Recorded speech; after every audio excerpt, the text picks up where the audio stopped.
साथ देईल तुला भाग 6. नाही असं नाही. पण पण मला समुद्र प्रचंड आवडतो. एखादा शांत किनाऱ्यावर बसून समुद्राची गाज ऐकायला फार आवडतं आणि त्यापेक्षाही जास्त आवडतो तो सागराच्या कुशीत विरघळणारा सूर्य. तो सूर्यास्त जगात कुठेही सापडलो नाही तरी कुठल्या तरी किनाऱ्यावर निळाई डोळ्यात साठवतं नक्की बसलेला दिसेन मी. इतकं प्रेम करतो समुद्रावर? नाही, सध्या कमीच करतोय. कुणावर तरी त्याच्यापेक्षा जास्त करतोय. तिच्या डोळ्यात प्रेमाने बघत हळुवारपणे तो म्हणाला, कुणावर? नकळत तिचे डोळे भरून आले होते.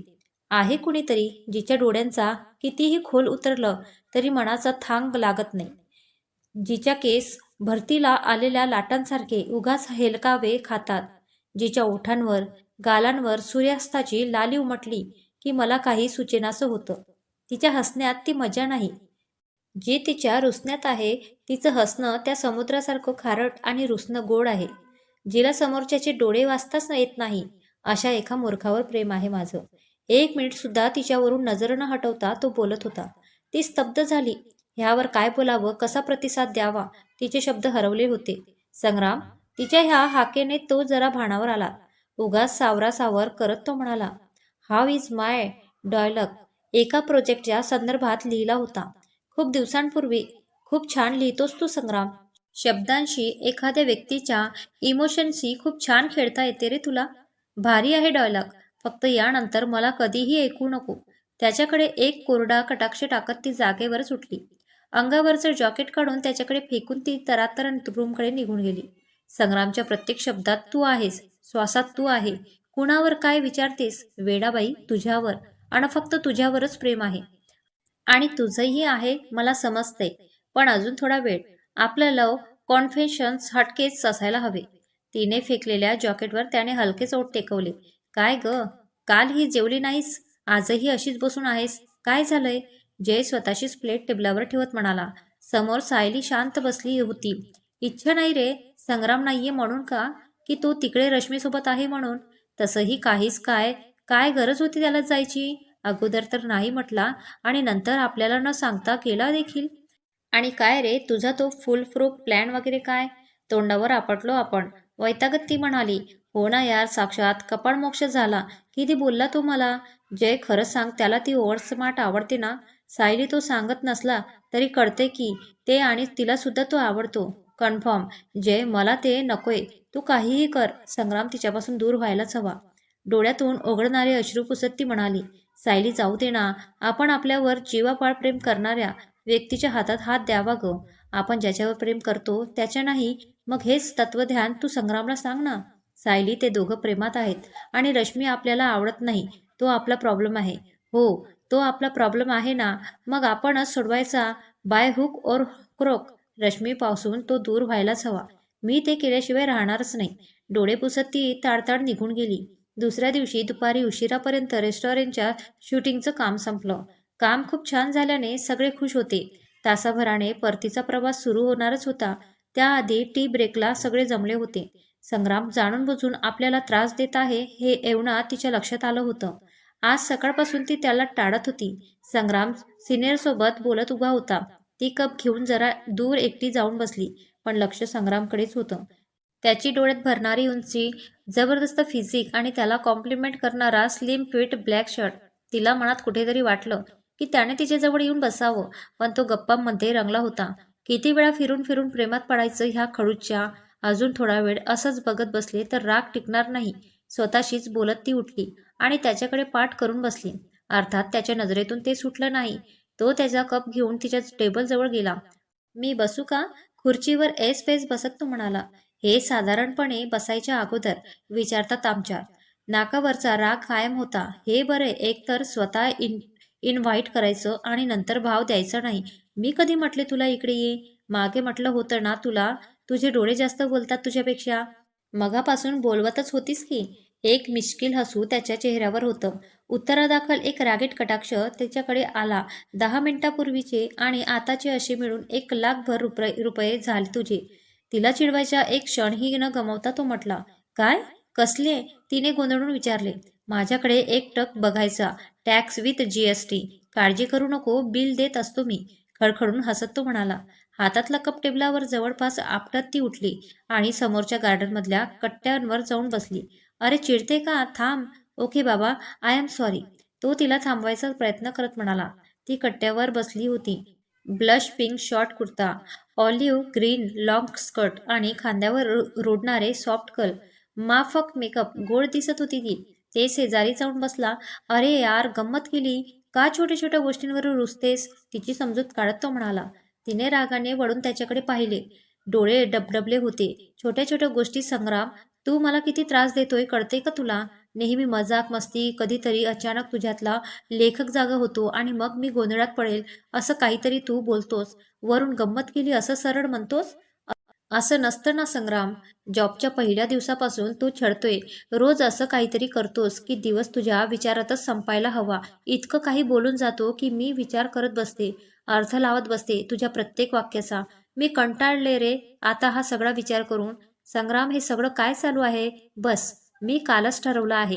मुंबई ब्रँचला ट्रान्सफर मागायची आणि शांततेत राहायचं. मला इतक्या टेन्शनची सवय नाहीये Sangram. I can't handle it anymore. मी दूर गेलेलंच बरं. आणि तिच्या आसवांचा बांध फुटला. तिच्या गालावर ओघळणारे आसू बघून तो हवादिलच झाला. तिचा चेहरा दोन्ही हातात घेऊन त्याने आसवांमुळे ओले झालेले गालावरचे केस हलकेच बाजूला केले. तिचा चेहरा अगदी समोर पकडत तिच्या डोळ्यांमध्ये बघत तो म्हणाला, रश्मी, प्लीज रडू नको. See I am really very sorry. मला कळतंय ग, तू माझ्यामुळे हर्ट होते अगदी प्रत्येक वेळी आणि हा गुंता वाढत चाललाय. खूप बोलायचं, खूप काही सांगायचं, ऐकायचं. थोडा वेळ दे मला, सगळं सॉर्ट होईल. तूच एकटी नाही सहन करत आहेस हे टेन्शन. मी सुद्धा तिडतीड मरतोय यात. आणि हे असं माझ्यापासून दूर जाण्याची गोष्ट तेवढी करू नकोस. शक्य नाहीये ते. जिथं जाशील तिथून उचलून घेऊन येईल तुला. सगळा दोष मला देऊन मोकळी झालीस. तुझं काहीच चुकलं नाही. किती वेळा इग्नोर करत असतेस ग मला. तू मला दिलेल्या त्रासाचा, मी तुला दुखवल्याच्या सगळ्या गोष्टींचा हिशोब मांडूया. पण आता नाही. योग्य वेळी. तोपर्यंत तुझ्या ह्या डोळ्यांना जरा कंट्रोलमध्ये ठेव. नको ना काजळ भरत जाऊ. त्यांच्यात जीव घेतात ते. आणि हे केस असे गच्चवर बांधून घेत जा. ते असे मोकळे असले ना की मी बांधला जातो त्यांच्यात. आणि मग काहीही लिहिताना तूच लिहिली जातेस. खरं तर त्रास तुला मला जास्त होतोय. समजते का तुला? ती फक्त ऐकत होती. हा प्रेमाचा अधमुरा रॉ अमच्युअर क्षण तिला हृदयात कायमचा साठवायचा होता. तिच्या कपाडावरचे केस बाजूला करून त्याने अलगद ओठ टेकवले आणि उठून जायला निघाला. ती तशीच बसून होती. आत उठणाऱ्या असंख्य प्रश्नांचा वादळाला थोपवून धरत तो पुन्हा मागे फिरला. तिच्या पापण्या हाताने अलगद बंद करत त्याने डोळ्यांवर ओठ टेकवले. मगाशी तू रुसून इकडे आलीस. माझी कॉफी अर्धवट राहिली होती आणि ह्या डोळ्यात काही कमी कॅफिन नाहीये म्हणून 2 सिप घेतले. तो पुढे गेला. एक गोड स्माईल देऊन त्याने हात केसांमधून फिरवला.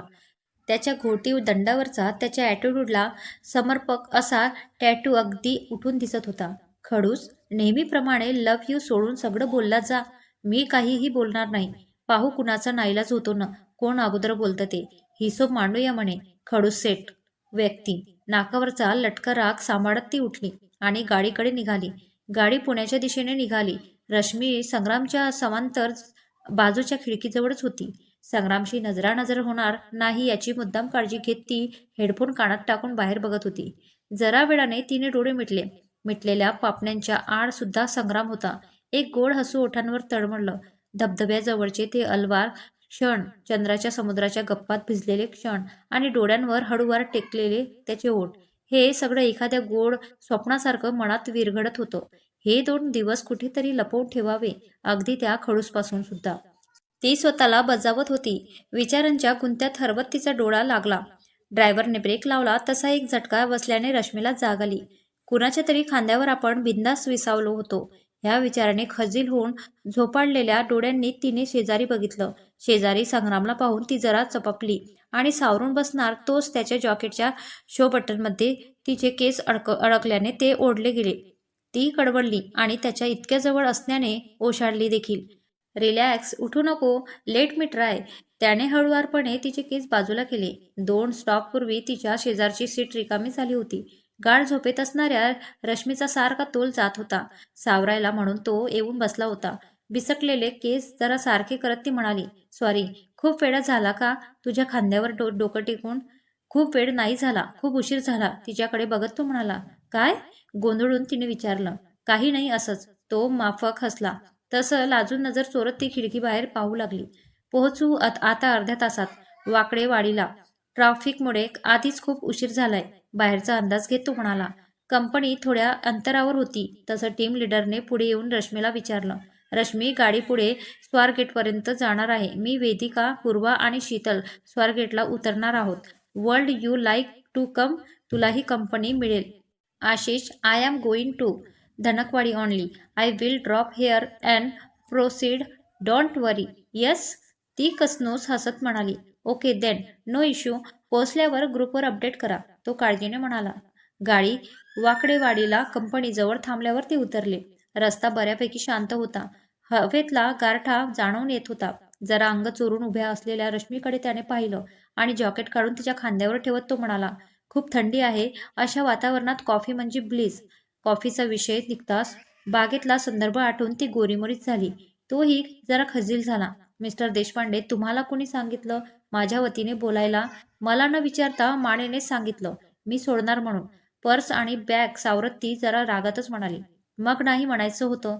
त्यात काय? तिच्याकडे दुर्लक्ष करून मोबाईलवर नंबर डायल करत तो म्हणाला आणि तो बोलायला बाजूला गेला. तो असं बाजूला जाऊन बोलत असल्यामुळे ती जरा चिडलीच. बाजूला जाऊन सायलीशी तर बोलत नसणार? तिला जरा शंका आली आणि चटकन राग नाकावर येऊन बसला. फोन झाल्यावर तिच्याजवळ येऊन थांबला. पर्सनल बोलून झालं असेल तर निघायचं का?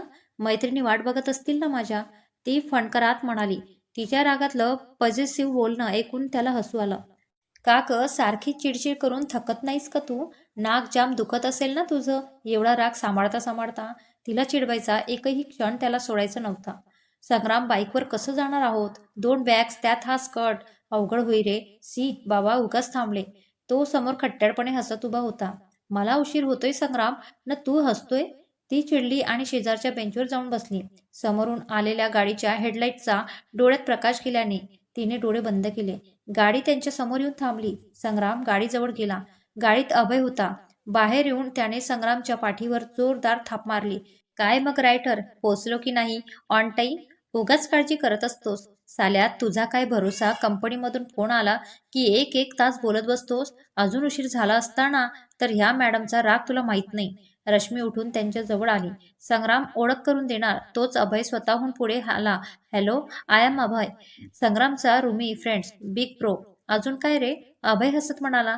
हाय, I am Rashmi, his colleges. Yes, of course.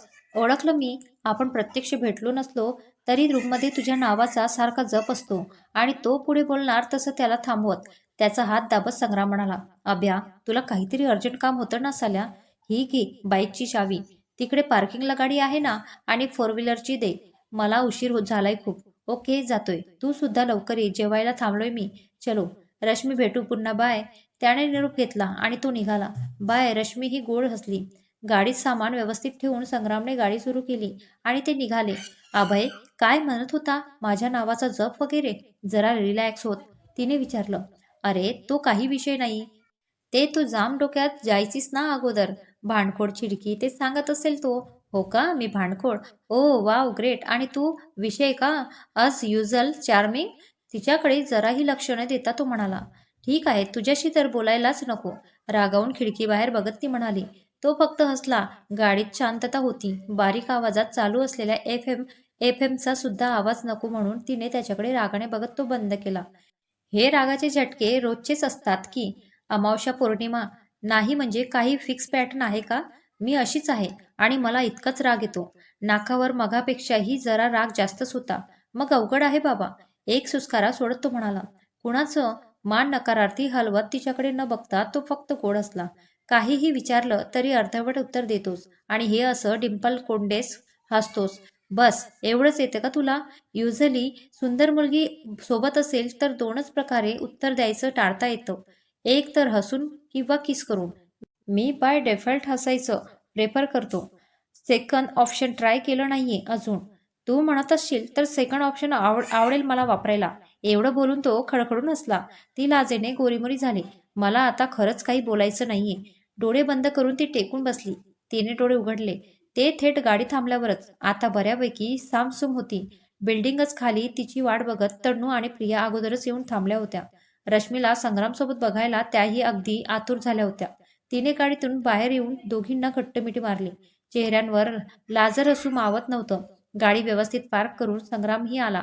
हाय हाय, तुला पुन्हा एकदा हिला इथे सोडायची तसदी द्यावी लागली ना? बोलता बोलता तनूने रश्मीला एक टपली मारली. हॅलो, मी नाही म्हटलं त्याला मला सोडायला ये म्हणून. तोच आला बळजबरी. It's okay. माझ्याही मायग्रेनच्या टॅबलेट अशाच पडून होत्या. म्हटलं आज संपवून टाकू म्हणून हिला सोडवायला आलो. त्याच्या ह्या विनोदावर तन्नू आणि प्रिया खडखडून हसल्या. रश्मी मात्र वैतागली. अगं माझ्या मैत्रिणी आहात ना, हसताय काय? And mister Sangram, you just shut up. थोड्या गप्पा झाल्यावर तो जायला निघाला. चलो, आय हॅव टू गो. खूप उशीर झालाय. चेहऱ्यावरची नाराजी लपवायचा प्रयत्न करत तो म्हणाला. रश्मीला सोडून जाणं खरं तर त्याला खूप जीवावर आलं होतं. ठीक आहे, बोलण्यात जरी नसला तरी तिच्या डोळ्यात स्पष्ट नकार दिसत होता. Okay then bye, good night. शेजारी तन्नू आणि प्रिया असल्याने थोडं फॉर्मल होत तो म्हणाला. तन्नू, तुला प्रेझेंटेशन बनवायचं होतं ना? चल बाय संग्राम, आम्ही निघतो. त्याची ही परिस्थिती ओळखून प्रिया म्हणाली. नाही ग, थांबूया ना. संग्राम गेला की मग जाऊया. त्या दोघांची मजा घ्यायला म्हणून हसू दाबत तन्नू म्हणाली. रश्मीने रागाने तिच्याकडे बघितलं. तसं हसत तनू म्हणाली. ओके, आम्ही वर जातोय, ये लवकर. बाय संग्राम, भेटू पुन्हा. त्यानेही हसत त्यांना निरोप दिला. जरा वेळ शांततेत गेला. दोघेही बोलले नाही की एकमेकांकडे बघितलेही नाही. एक दीर्घ श्वास घेऊन मग तिचं म्हणाली. हे असं साधारण किती वेळ उभं राहायचं? मला तुला नक्की काही बोलायचं नाहीये. त्याने मिश्किलपणे हसत मानेनेच नकार दिला. देन इस्ट ओके, बाय, ती रागत म्हणाली आणि जायला म्हणून पाठमोरी वळली. थोडं पुढं गेल्यावर त्याची हाक तिला ऐकू आली. रश्मी, थांब. त्याच्या तोंडून इतक्या प्रेमाने आलेली रश्मी ही हाक ऐकून तिच्या हृदयाची धडधड स्पष्ट ऐकू येईल अशी वाढली. त्याच्याकडून लव्ह यू ऐकायला तिचा प्राण कानात आला. चेहऱ्यावर एक सुंदर हसू तरळलं. तिने मागे वळून पाहिलं तसं तो म्हणाला. तिच्या चेहऱ्यावर हजार प्रश्न. I I forget to give you your bag, म्हणत त्याने गाडीत मागे ठेवलेली तिची बॅग काढून दिली. Oh thank you very so much. तिने रागाने बॅग जवळजवळ खेचली. बदमाश, रागाने पुटपुटत पुन्हा जराही मागे वळून न बघता ती गेटकडे निघाली. थोडं पुढे गेल्यावर थांबली आणि मागे वळून पुन्हा त्याच्याकडे आली. त्याला आनंद झाला. तिला गच्च मिठीत घ्यायची इच्छा त्याला झाली होती. त्याने जरा हात पसरवले. तसं जवळ आल्यावर तिने जॉकेट काढून त्याच्या एका हातावर ठेवलं. Thanks for the jacket. ते तुझ्यापेक्षा माझ्याकडे जास्त वेळ असते. बाय. पोचल्यावर एक मेसेज कर. ती पुन्हा रागात निघून गेली. तोही मघाच्या त्याच्या वागण्यावर ओशाळला. तिला रागाने असं निघून जाताना पाहून त्याला हसू अनावर झालं. मोबाईलमध्ये तिला नकळत घेतलेल्या एका फोटोकडे पाहून तो म्हणाला. चिडू, तुला माहित नाही माझं किती प्रेम आहे तुझ्यावर. वेळ आल्यावर सांगेनच. गेल्या 2 दिवसातला रश्मीच्या अवतीभोवती गुंफलेला प्रत्येक क्षण आठवतच तो रूमकडे निघाला. रश्मी, काय नाराज आहेस ग?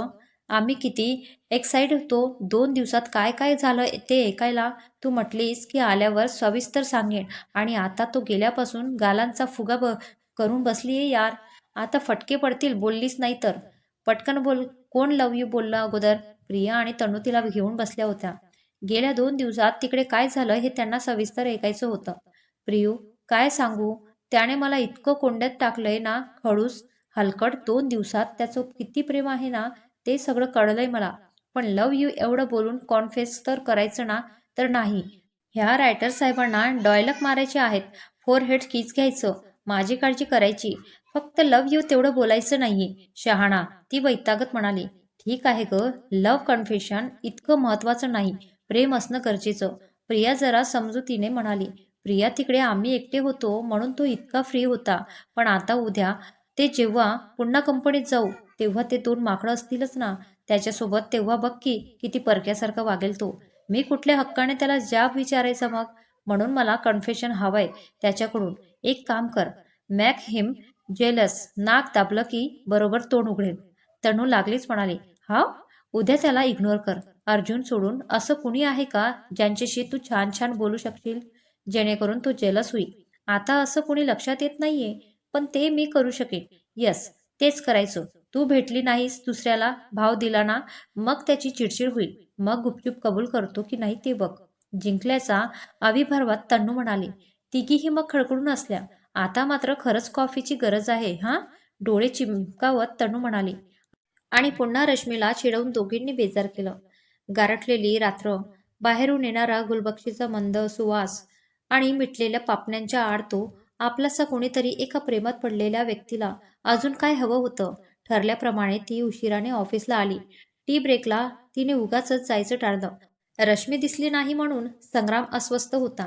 त्याचं लक्ष सारखं आजूबाजूला जात होतं. तिचा ग्रुप होता पण ती दिसत नव्हती. साल्या साक्षात 2 दिवसांनी भेटतो आहे पण लक्ष नाही. आमच्या बोलण्याकडे तुझं काय सीन आहे बॉस? जय ओरडलाच. सायली मात्र शांतपणे चहा घेत होती. कुठे काय? मी जस्ट बघतोय ती आलीये का? ती जयने रोखून विचारलं. रश्मी हो ना? सायली अगदी शांतपणे बोलली. रश्मीबद्दल सायली हे असं शांततेत बोलली हे बघून दोघांनाही आश्चर्य वाटलं. हो, आज तुमच्या समोर एक कन्फेस करायचं मला. That's you love Rashmi, right? पुन्हा अगदी चेहऱ्यावर छान हसू ठेवत सायली म्हणाली. संग्रामला तिचा रश्मी प्रती बदलेला हा ॲटिट्यूड बघून खूप हायसं वाटलं. तो खुश झाला. Yes, my first and last love. तिच्यासोबत घालवलेले हे 2 दिवस माझ्या आयुष्यातले सगळ्यात सुंदर दिवस होते. तिलाही समजले खरं तर मी पण अजून तिला प्रपोज केलं नाहीये आणि हे मला तुम्हाला असं भेटून सांगायचं होतं. म्हणून फोनवर जास्त उत्तर दिलं नाही. जय अगदी उसनं हसू आणत म्हणाला. गुड. हे अगदीच शॉकिंग वगैरे नाहीये. तरी कशी सुचली ही कुबुद्धी सॉरी सॉरी सुबुद्धी तुला? ये साल्या नीट बोल ना. संग्राम चिडून म्हणाला. गाईज शांतता. Sangram I am very happy for you. मग कधी आण? कसं प्रपोज करणार आहेस तिला? आमची मदत काही हवी आहे का तुला? ती समजुतीच्या सुरात म्हणाली. तिच्याकडे एक जडजडीत कटाक्ष टाकत जय म्हणाला. ए बाई बरी आहेस ना? तो रश्मीबद्दल बोलतोय कळते का तुला? हो मग माझ्यासाठी माझ्या बेस्टीचा आनंद महत्वाचा, तिची दुश्मनी नाही. संग्रामच्या पाठीवर हलकेच थोपटत ती म्हणाली. ए साक्षात बिनडोक शिक काहीतरी याला म्हणतात. Through friends. चायला नाहीतर तू. ओके बाकीच्या गोष्टी नंतर बोलू. आता मॉर्निंग मीटिंगला जायचंय. मी पडतो. ब्रेकमध्ये भेटूया. संग्राम पुन्हा एकदा गर्दी निहाळली पण रश्मी नव्हतीच. त्याने फोन बघितला. तिने अजूनही त्याचा मेसेज वाचलेलाच नव्हता. तो जरा नाराजीनेच निघाला. चला आपल्यालाही उशीर होईल मीटिंगला. सायली ही जायला निघाली. तसं जय तिच्यासोबत निघाला. तू बरी आहेस ना? सायली म्हणजे डोक्यावर परिणाम तर झाला नाहीये ना? तुला आनंद झाला? संग्राम जे काही बोलला त्याचा? त्याने तिच्याकडे पाहिले. तिच्या डोळ्यात पाणी दाटले होते. जय तुला काय वाटतं? मला त्रास झाला नाही? मी स्वतःवर कसा कंट्रोल ठेवला माझं मला माहीत. आणि तिच्याविषयी चांगलं बोलून त्याचा ट्रस्ट मिळवणं महत्त्वाचं होतं. आणि तू सुद्धा तेच करायलाच समजलं. तिने डोळे पुसले आणि तरातरा निघून गेली. कुठे गेली असेल रश्मी? करेल का संग्राम रश्मीला प्रपोज? सायली आता काय करेल ते पाहूया पुढील भागात. हा भाग कसा वाटला कमेंटमध्ये नक्की कळवा. भेटूया पुढील भागात. धन्यवाद.